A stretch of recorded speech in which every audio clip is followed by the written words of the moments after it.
दोस्तों, गुरु पूर्णमासी आषाढ़ मास की पूर्णमासी को मनाया जाता है। इस दिन हिंदू धर्म में अपने गुरुओं की पूजा की जाती है। इस दिन व्यासी के स्वरूप मान करके गुरु के चरणों को स्पर्श करना, उनका आशीर्वाद लेना, उनका सम्मान करना, ये सभी शिष्य करते हैं।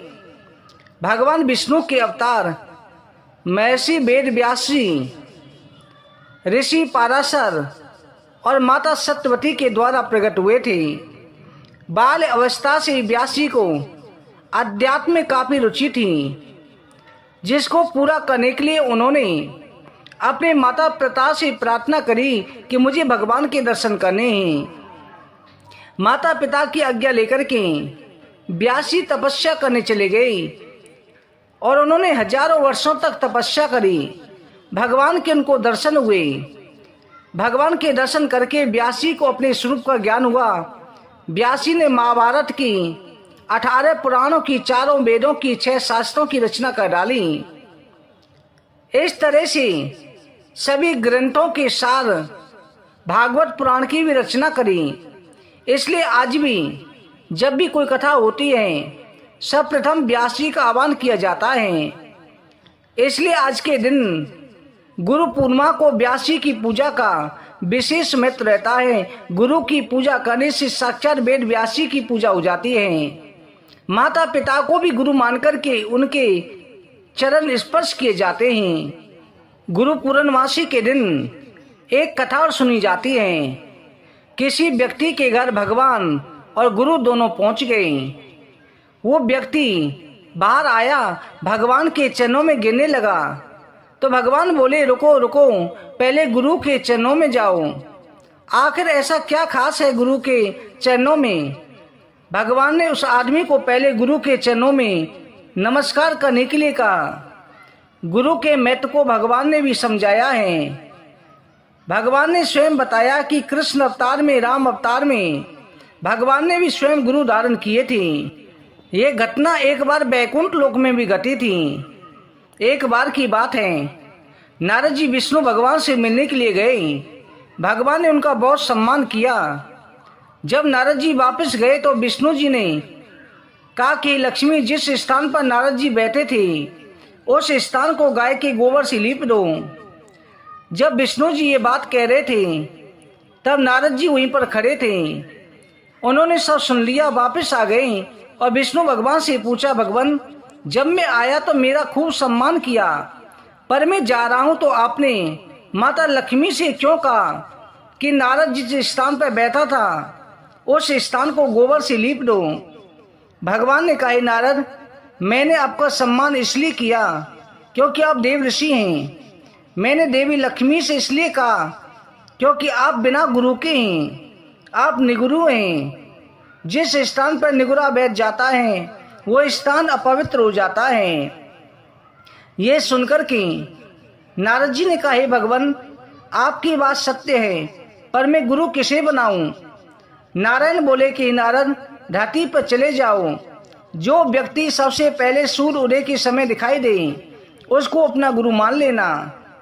नारद जी ने प्रणाम किया, चल दिए। सोचा कि गंगा जी किनारे जाकर के सो जाता हूँ, कोई भक्त संत के दर्शन ही होंगे। जैसे प्रातः उन्होंने देखा, नींद खुली। जैसे देखा कि खुलकर के सामने एक मछली पकड़ने वाला मछुआरा मिला। नारद जी वापस नारायण भगवान के गए। पास जाकर के बोले, भगवान, वो मछुआरा तो कुछ भी नहीं जानता, मैं उसे गुरु कैसे मान सकता हूँ? ये सुनकर के भगवान ने कहा, नारद जी, अपना प्रण पूरा करो। नारद जी वापस आए और उस मछुआरे से कहा कि मेरे गुरु बन जाओ। पहले तो मछुआरा नहीं माना, बाद में बहुत मनाने पर मान गया। मछुआरे को राजी करने के बाद नारद जी भगवान के पास लौटकर के आ गए। कहा, मेरे गुरुजी तो कुछ भी नहीं आता, तो मुझे क्या सिखाएंगे? ये सुनकर के विष्णु भगवान को क्रोध आ गया। उन्होंने नारद जी से कहे, नारद जी, गुरु निंदा करते हो, जाओ, मैं आपको श्राप देता हूँ, आपको 84 लाख योनियों में घूमना पड़ेगा। ये सुनकर के नारद जी ने दोनों हाथ जोड़कर कहा, हे भगवान, इस श्राप से बचने का कोई भी उपाय बता दीजिए। भगवान नारायण ने कहा, इसका उपाय जाकर अपने गुरुदेव से पूछो। नारद जी ने सारी बात गुरुदेव को बताई। गुरु जी ने कहा, ऐसा करना, भगवान से कहना कि 84 लाख योनियों की तस्वीरें धरती पर बना दें, फिर इस पर लेट कर के गोल घूम लेना और विष्णु जी से कहना 84 लाख योनियों में घूम आया हूँ, मुझे क्षमा कर दीजिए, आगे से गुरु की निंदा नहीं करूँगा।